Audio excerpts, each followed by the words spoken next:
Hello and welcome. Today, we're diving into carbon capture and utilization, or CCU. This technology is becoming increasingly vital in our fight against climate change and for making industries more sustainable. Simply put, CCU involves capturing carbon dioxide emissions before they hit the atmosphere and then turning that CO2 into useful products. It's a way to tackle greenhouse gases while also creating value from waste, contributing to a circular carbon economy. So how does it work? The process starts with capture. CO2 is typically snagged from large sources like power plants or industrial facilities. Think cement, steel, or chemical plants. There are several ways to do this. Post-combustion capture grabs CO2 from flue gases after burning fuel, often using amine scrubbing. Pre-combustion capture removes carbon before cement fuel is burned. Oxy-fuel combustion uses pure oxygen for burning, making CO2 separation easier. And then there's direct air capture, or DAC, which pulls CO2 straight from the ambient air, promising, but currently quite energy-intensive and costly. Researchers are also constantly working on better membranes and sorbents to make capture more efficient. Once captured, the CO2 isn't just stored away, it's transformed. This is the utilization part. One major route is chemical conversion.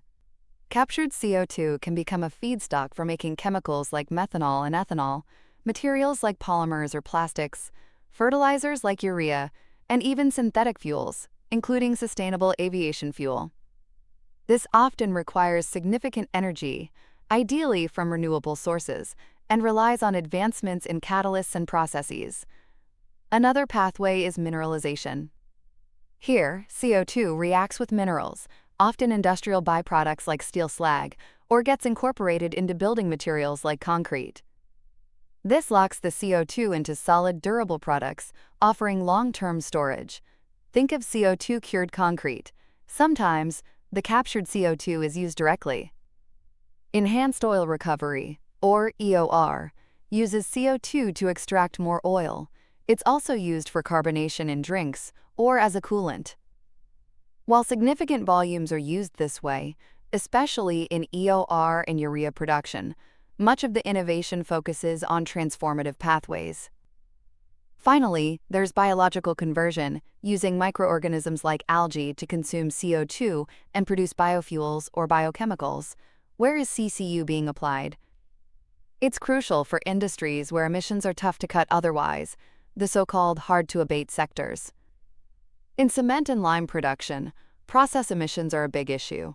CCU can capture this CO2, potentially using it for concrete curing.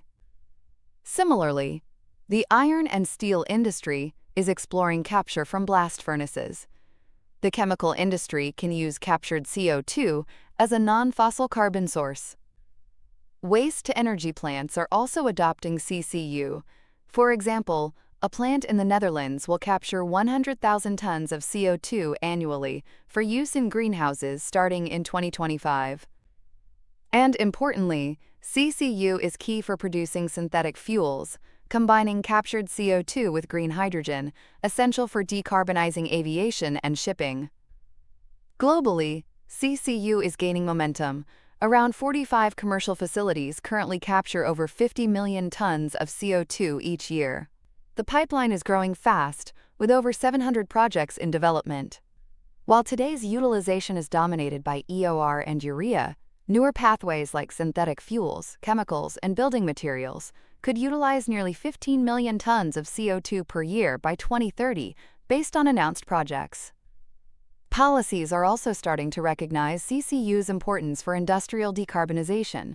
However, challenges remain. CCU processes can be energy-intensive, and that energy needs to be low carbon. Cost is another factor. CCU often needs incentives like carbon pricing to compete. Scaling up from pilot projects to industrial size requires huge investment and infrastructure. Improving process efficiency, particularly catalyst performance, is vital. And finally, we need stable markets for the products made using CCU, but these challenges are also opportunities for engineering breakthroughs. Advances in catalysis, electrochemistry, materials, science, and process integration are paving the way. Linking CCU with renewable energy and green hydrogen is absolutely key to maximizing its climate benefits. In conclusion, carbon capture and utilization offers a suite of essential tools for tackling industrial emissions. Through continuous innovation in capture, conversion, and integration, CCU can play a significant role in meeting climate goals while creating economic value from carbon. Continued research, development, and supportive policies will be crucial to unlock its full potential. Thanks for tuning in.